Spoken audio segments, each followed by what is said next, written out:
done our pre-flight inspection. We fueled up. We're doing an update on our flight here. That looks like it's going to take a few minutes. I've got the ATIS. I'm going to move away from these fuel pumps and just do a little run up over there. Today's day 2 of the engine break-in. We're going to try and put at least an hour to an hour and a half of time on this motor today.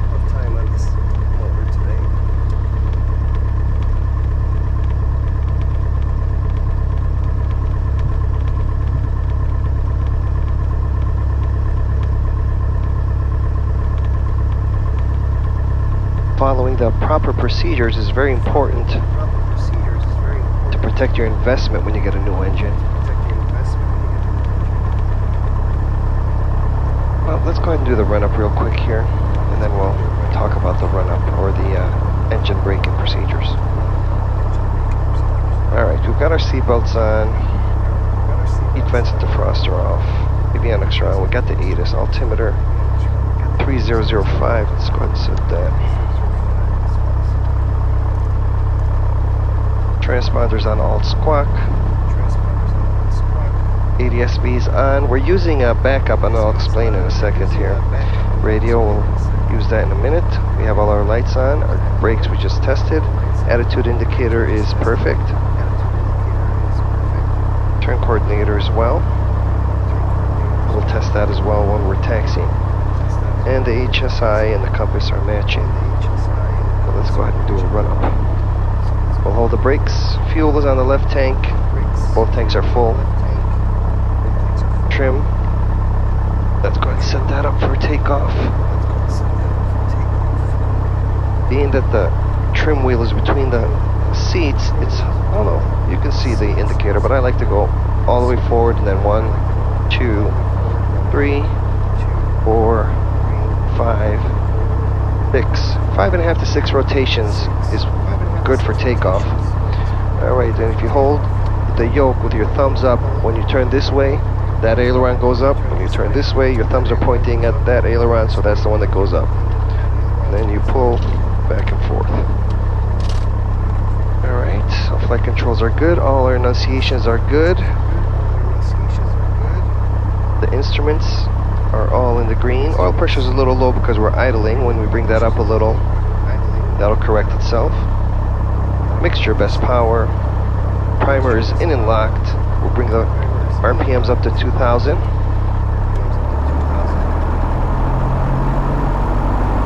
They're right here.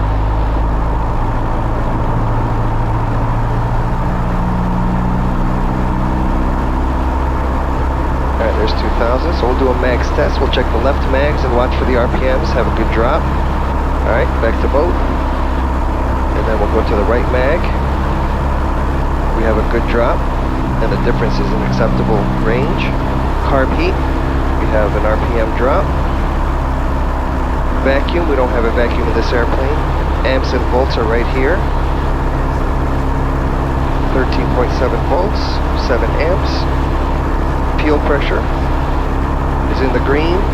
Oil pressure is back in the green. Oil temperature is coming up. We're going to do an idle check, so let's go ahead and bring the idle back slowly. The throttle back, and it's idling well. And then you bring it up to 1,000 RPMs. There we go. And then we can lean it out for taxi again. Alright, we're ready to go. Let's go ahead and call for our taxi. Alright, leaned it out too much. Let's give it a little more fuel.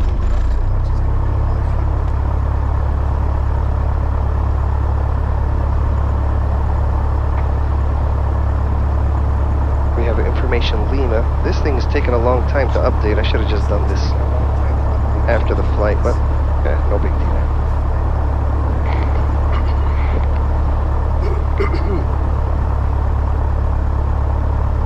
Alright, we're calling Lewis Ground on the tower frequency. Lewis Ground, good afternoon. Cherokee, Tree 923 Romeo, is at the fuel pump. We have information, Lima, looking for a southwest departure. Cherokee 22 Romeo, Lewis Tower, straight ahead, left turn on Bravo, right turn on Golf, cross runway. Matter of fact, hang on, I'm going to take it 9. Make the left turn on Bravo, runway 9 cross runway 2. Alright, left on Bravo, cross 220 to runway 9er, Cherokee 3923 Romeo, thank you. Yeah, the wind now 130 at 5. Okay. We're all good. Let's bring the RPMs back to 1,000. There we go.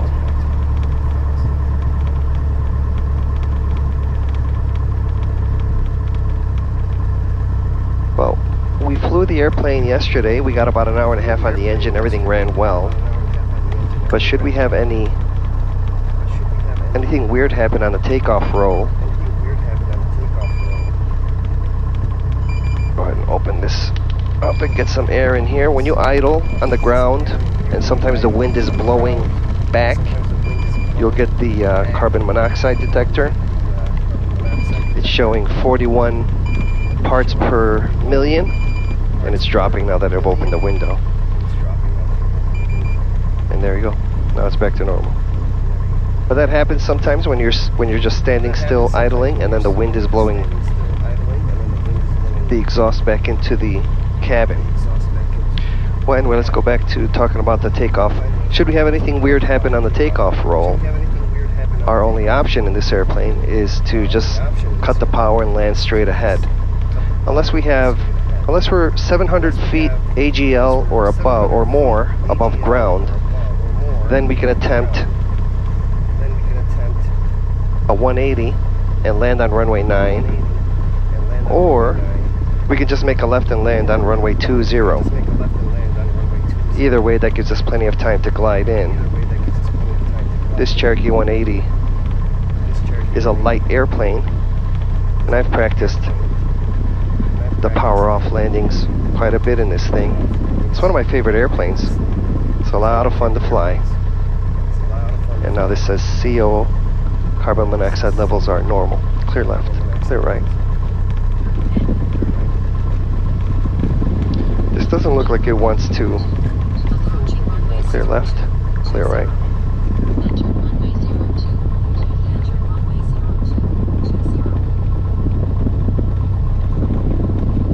It's really slow. I might just cancel it and not worry about doing these software update on it. We'll wait till we get all the way over there. Well, what we're going to do today is we're going to fly to Morris, Illinois like we did yesterday, and we'll just circle at 3,500 feet maximum power. We'll get about an hour and a half on the engine, and then we'll come back. Well, we're all full of fuel.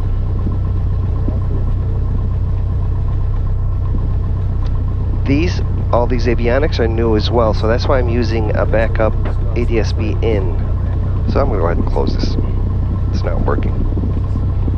Now, everything worked yesterday, but until I'm 100% certain that none of these things are going to fail, I like having an extra.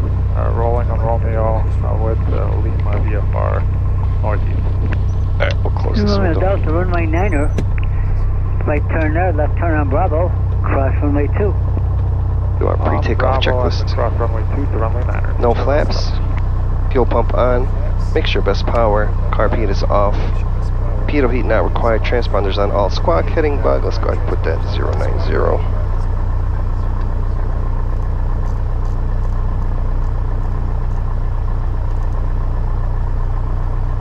Doors and windows are locked.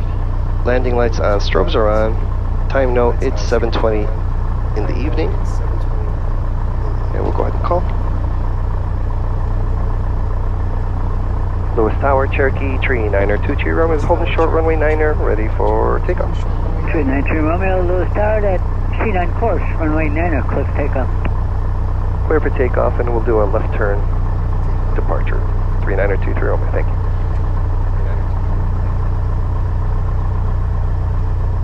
Tower, be advised. Coyote between Bravo and runway 9. Thank you. Fuel, fuel. We've got 5,400 feet of runway, but out of habit, we come all the way to the end here. We line up with the center line. The wind is coming off the right a little bit, but it's only 5 knots. So, all right, we're gonna go ahead and engage full power, slowly but in one motion, non-stop. Full power is engaged and indicating. All my gauges are in the green. Airspeed's alive. There's 50. Go ahead and rotate.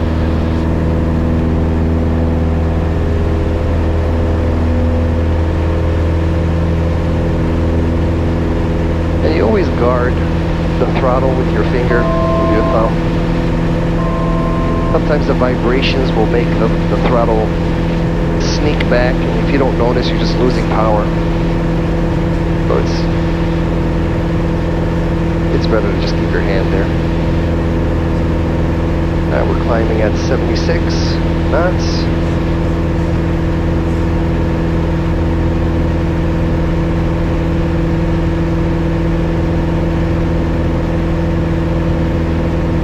And now we can go ahead and turn. All our gauges remain in the green. Course for my 9 of course, takeoff. Go ahead and turn the backup electric fuel pump. Turn it off.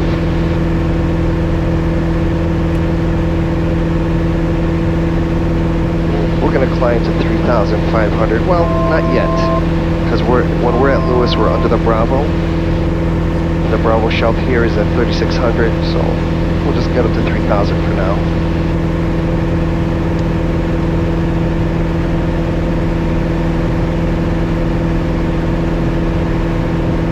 There's runway 20.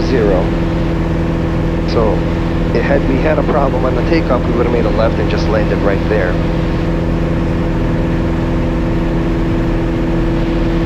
Instead of doing a 180.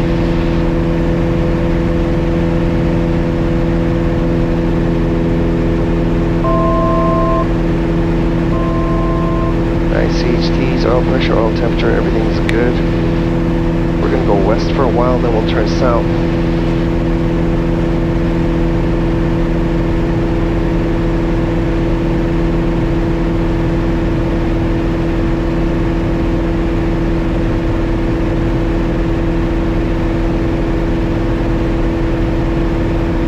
But like I was saying,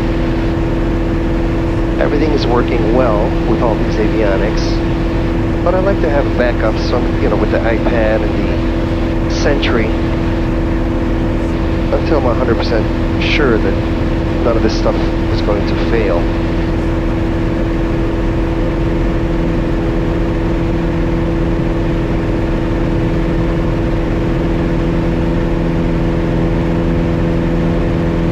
Let's go ahead and get the autopilot on.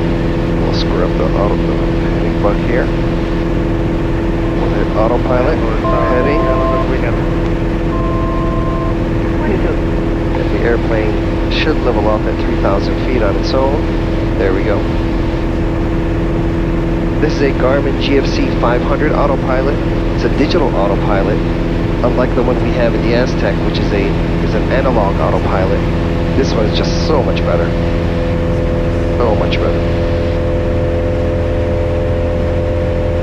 Garmin is coming out with the GFC 600 for the Aztec. And I am looking forward for that release.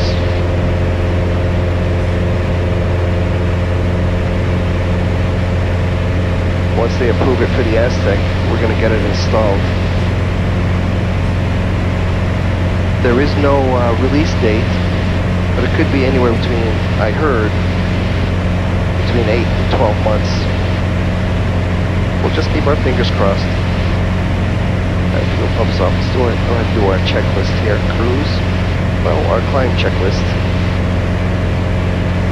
Power mixture instruments. Taxi light. Flight plan. Fuel pump is off. Cruise. Power set. We're going to keep everything full forward. Mixtures are set. Instruments are all in the green.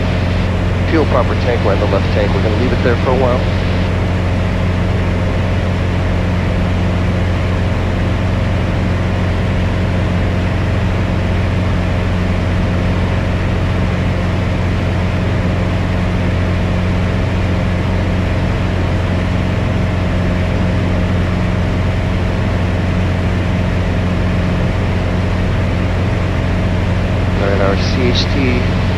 yesterday, the hottest one was number 4, and it was at 375. Today it's at 404.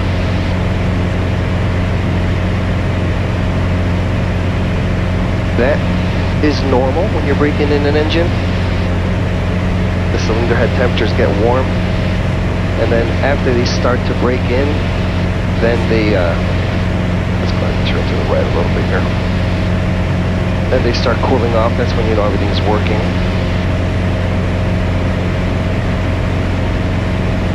Alright, so we're away from the Bravo, so let's go ahead and climb up to 3,500. And go PS, 500 feet a minute.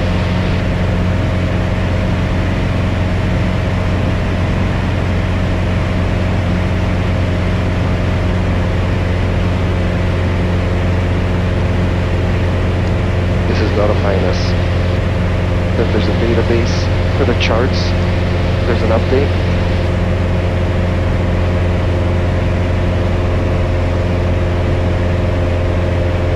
And we are on course for Morris, Illinois, and we're just going to make circles around the airport.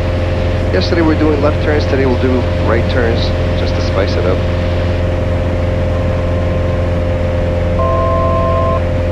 That sound is alerting us that we are 200 feet from our bugged altitude, which is 3,500.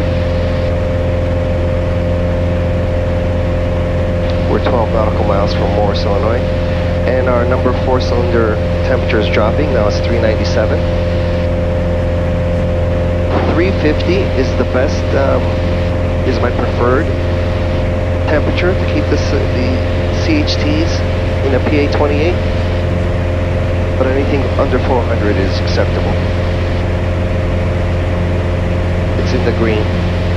Oil pressure's in the green, oil temperature's in the green, fuel pressure's in the green. We're looking good.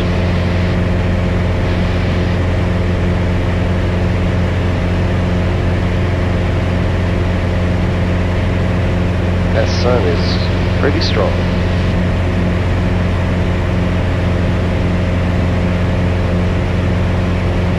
Have no traffic on the way. It's a little hazy, but it's nice to have all these avionics to show us, warn us about traffic. There's a couple airplanes 2,000 feet below us. There's one 2,500 feet above us.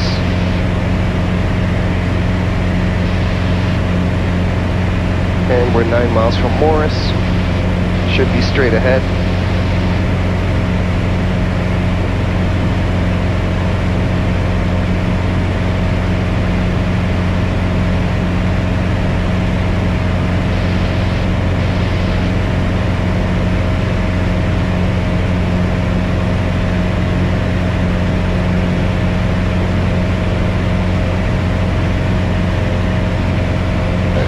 Airplane.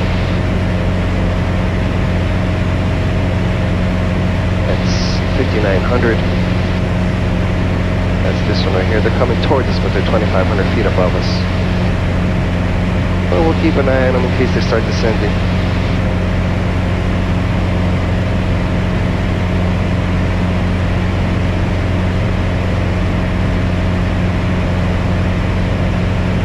We're going to continue flying at maximum power, 2,700 RPMs.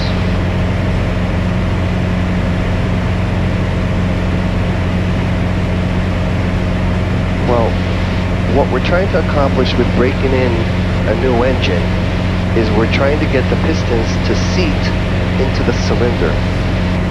When you get a new engine, obviously the cylinders are new, and the inside of the cylinders are smooth. The manufacturer will put grooves, I forget what they call them exactly, but they put grooves on the inside wall so that oil can stick to those grooves, so it can be used as a lubricant for the pistons going in and out. And what we're doing when we're flying at maximum power, we want the engine to get to temperature, and you want these pistons to go in and out and kind of cement these grooves in place, for lack of a better term. I'm sure there's a better term, but you're trying to get those grooves to cement correct, to stay in place. One of the worst things you can do Well, before I say that, and we're 5 miles from Morris. I have the field in sight.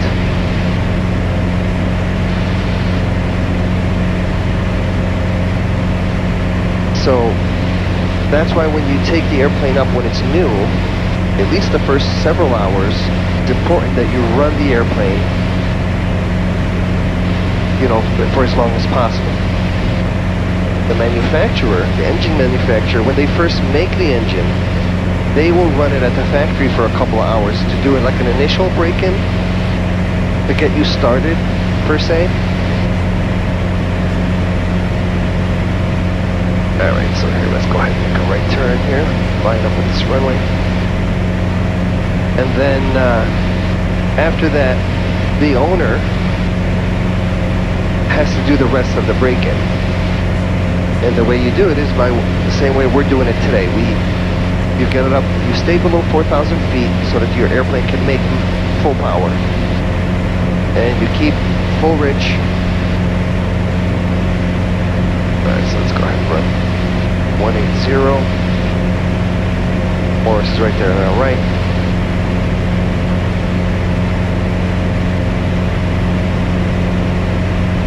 Okay, good.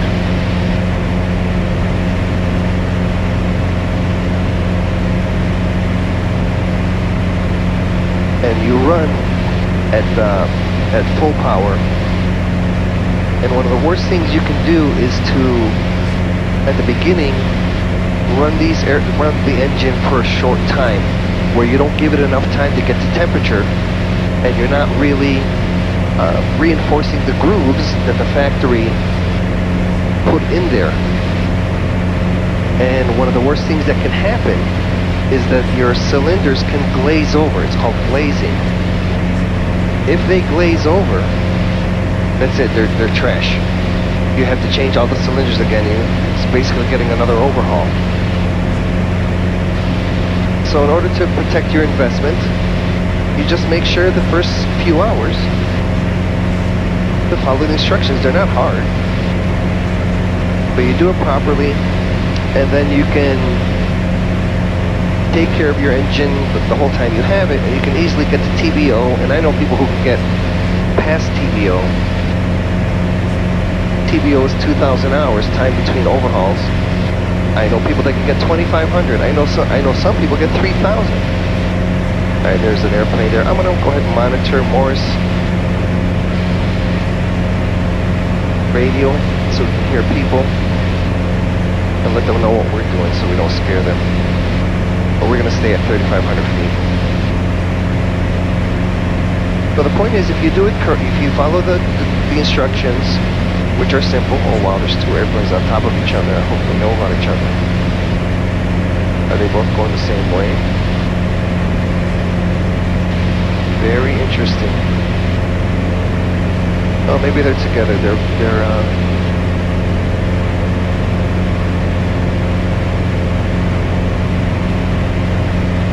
Wonder what they're doing.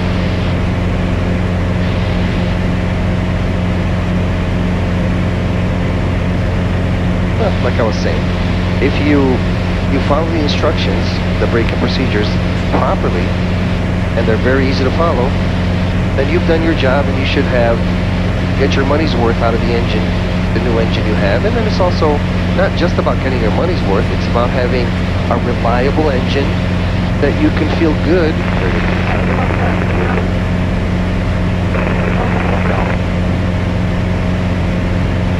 about flying it. Oscar 192, 140, turning 8, cross 1 for runway 9. And feel confident. This engine right here, 180 horsepower, is not overworked. So, it's a really good engine.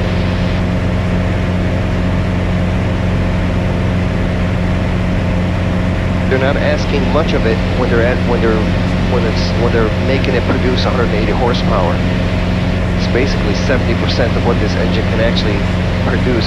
I think the same engine, they can bring it up for other applications, for other airplanes. 140, turning down on runway 9. Up to 235 horsepower. but we've got it at 180.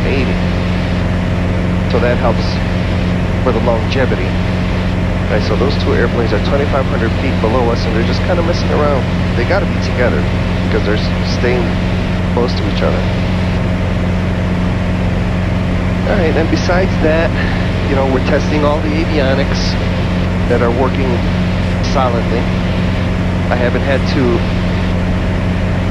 any squawks to write down or complain about. So I thank God everything's good. Alright, so for now I'm going to turn off these cameras because all I'm going to do is just go in circles for a while. There's not much to talk about. But if anything interesting comes to mind, I'll turn the cameras back on. Go ahead and turn them off using the app.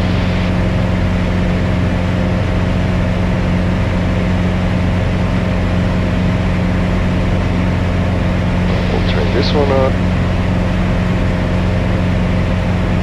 Alright, I'm turning the cameras back on. We've been circling Morris Airport for about an hour. We've had enough for today. Everything is running really nicely. It's getting dark out, so it's not the Traffic, helicopter 5485 to the south, inbound to the FBO, Morris. Not the safest idea to be braking an engine at night, because if you have to do an emergency landing, you can't see where you're going. So let's just head back.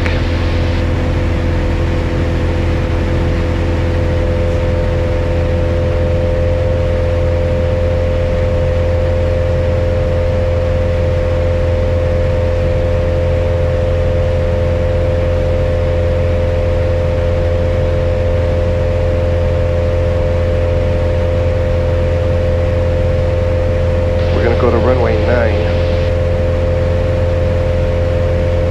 at Lewis.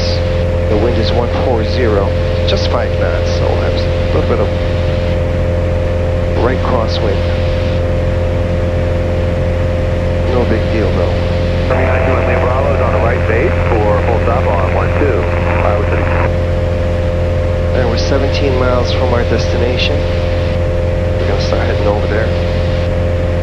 We're on the right fuel tank. The right fuel tank has 18 gallons. Left fuel tank has 16 gallons.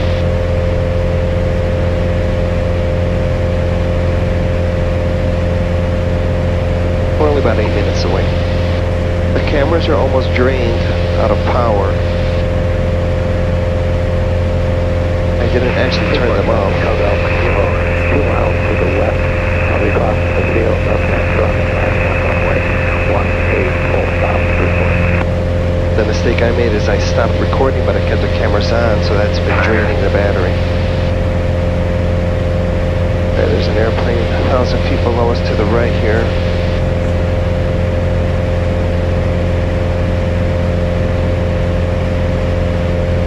I don't know if he's climbing or not, but we'll see.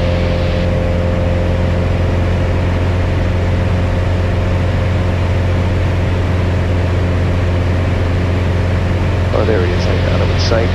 No factor. He's crossing behind us right now.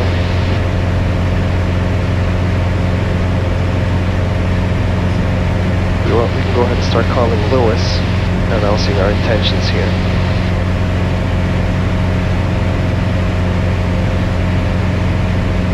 Lewis traffic, Cherokee, Tree Niner, 23 Romeo is 15 miles to the south, southwest, inbound. Full stop, runway 9er, Lewis traffic. I've set up an approach, a visual approach, runway 9er. I like doing that at night. It helps you find the runway easier. What we're going to do is we're currently flying northeast. Runway 9er's here. As soon as we catch it, the airplane will turn and line us up with the runway. And in the meantime, we keep looking. I mean, I know where the airport is. I see the flats, but I don't actually see the runway yet. But using the equipment you have on board is what it's all about. That's the whole point of having all this technology.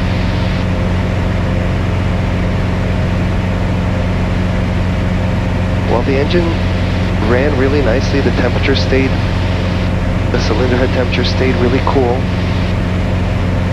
All the avionics are working.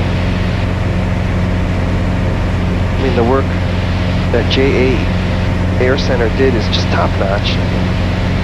That shop is top-notch. I have no complaints about any of the work that they do.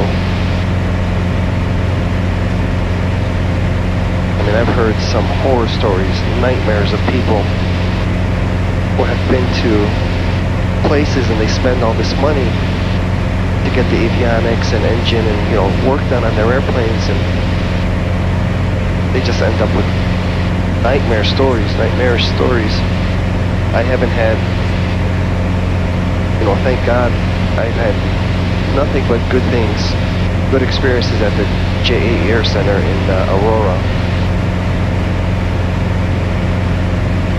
The shop's been open for a long time, and everybody they have there is just, they're experts in the field. Everything they've done for me works exactly the way it's supposed to work. This airplane feels like it's brand new. There's no complaints. Alright, so we're going to start descending before we get to the Bravo. We're going to go to 2500. OBS. Bring the power back so you don't overspeed.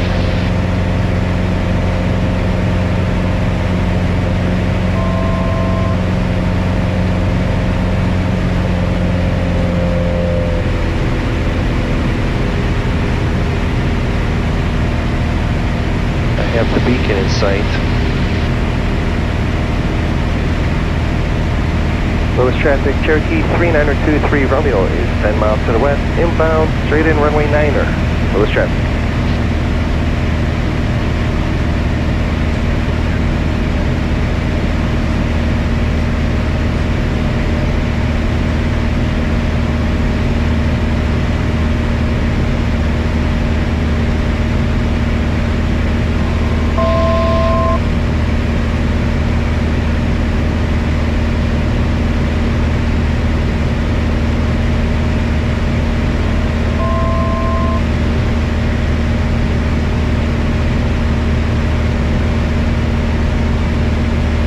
There's runway 9er, and now the airplane's turning.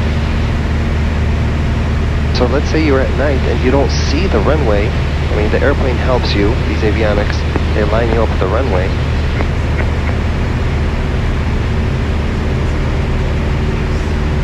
And then you have time to find it. And there's the lights on. So by clicking the mic 7 times, you get the lights for the runway to come on.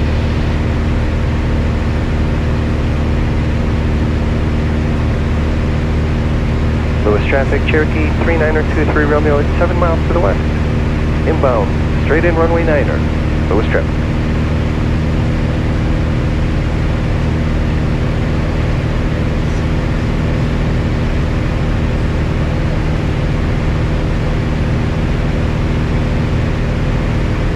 So the airplane is crabbing for the wind. The wind's coming off the right.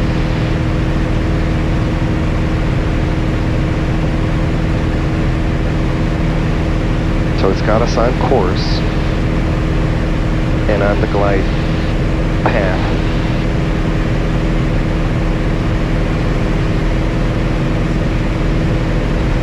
Let's go ahead and do our gums check. Gas, undercarriage, mixtures, props, switches, seatbelts, all on. This airplane is a fixed gear airplane. There's no landing gear to mess with. But it's best to do the same gumps in every airplane, no matter what. That way, when you do fly an airplane that has retractable landing gear, you have the same routine. Less of a chance of you forgetting to lower the landing gear. So what's awesome is we're using a visual approach. And the autopilot is actually keeping us on course and on the glide path. It's awesome. Low traffic, Cherokee 3923, rolling 4 miles west, inbound, straight in, runway 9er. Nose traffic. Again, gas, undercarriage, mixture, props, switches, seatbelts, everything's good. We're on, both tanks have 15 gallons in them, so we're good. We're 3 miles away.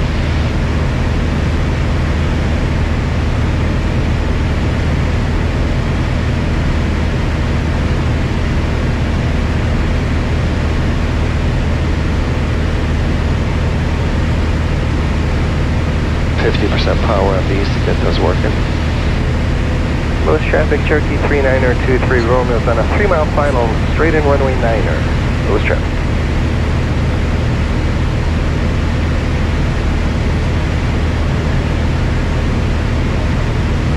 Now what you do need to worry about with visual approaches is the fact that it's not going to give you, it's not going to protect you from obstacles in the way. So that's something you have to watch. It's not like a normal IFR approach. So we're going to go ahead and bring this off. We'll bring the power back to 1700. We'll give it 1 notch of flaps.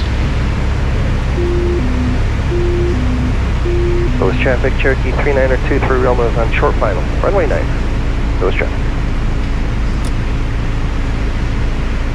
Give it our 2nd notch of flaps.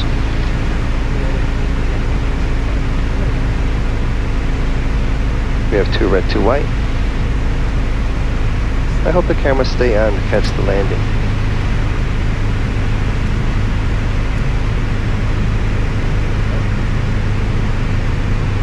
Two red, 2 white.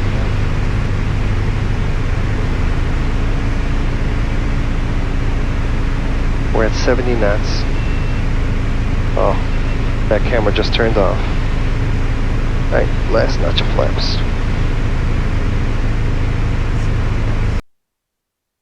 And we're bringing power back, power back, power back.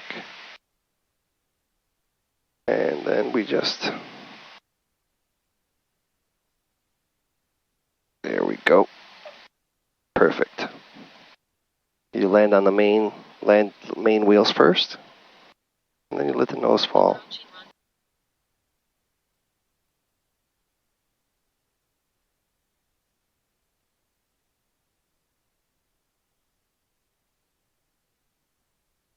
Now we're going to go down to Charlie.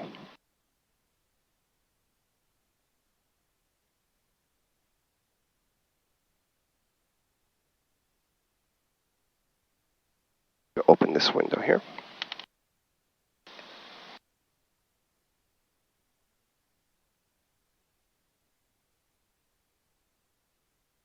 Turn off the fuel pump. Get rid of our flaps. Here's Charlie. We're going to lean for taxi.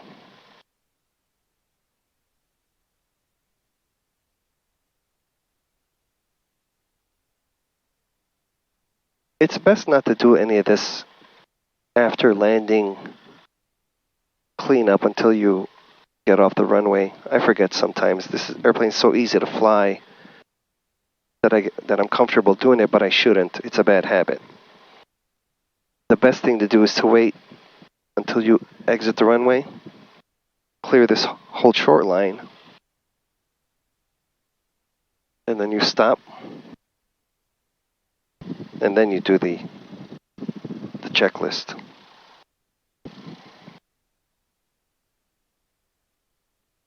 Well, this light doesn't work. We'll have to fix it. Well, anyway, we already did the after landing checklist. Let's see. We'll turn the light on here. After landing, flaps are up, carb heat's off, fuel pump's off, strobes. Yeah, we should turn the strobes off. We just have beacons. Okay. There's nobody around. Taxi line, leave it on. Pitot heat's off. Mixture is already leaned out. Trim, take the trim. We'll set it up later here. Let's go ahead. I'd like to fix this. how do we do this? Here we go. We go to menu, I believe.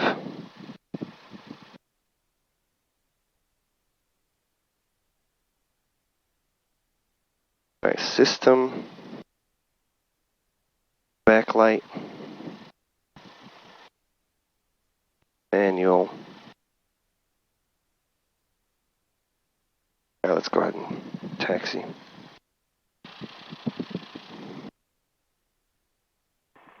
Lewis traffic, Cherokee 3923 Romeo is taxiing to the south hangars via Charlie, Bravo. Lewis traffic.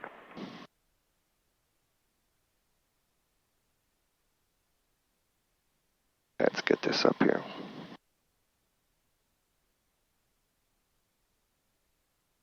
I think 50% is too much. That's too bright. Let's bring this back here.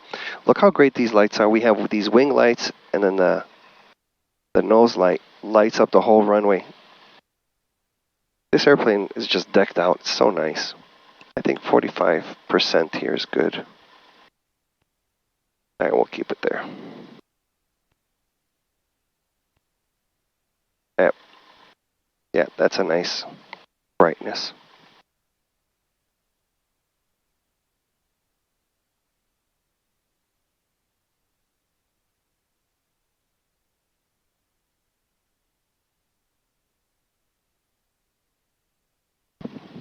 Cherokee 180.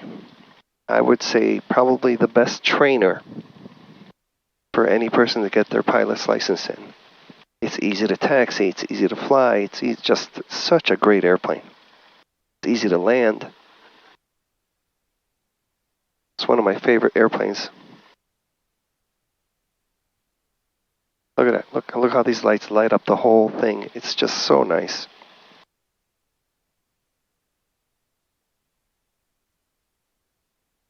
Well, we got about an hour and a half on it, so we're 3 hours in. So that's pretty good. We'll try again tomorrow, but that's enough for today. We'll go ahead and park here. Well, I'll review the video when I get home. Hopefully it's good enough for an upload. Nothing weird happened. I know last time we didn't have any audio, so it was just the raw audio from the engines. But this time I have the audio cable connected, so hopefully it's better than the other one and you guys enjoy it. If you do, please like and subscribe. It helps me grow the channel. And other than that, we'll see you next time. Thank you for watching. Have a great day. Music, mixtures, Mags Master. Here we go. Music.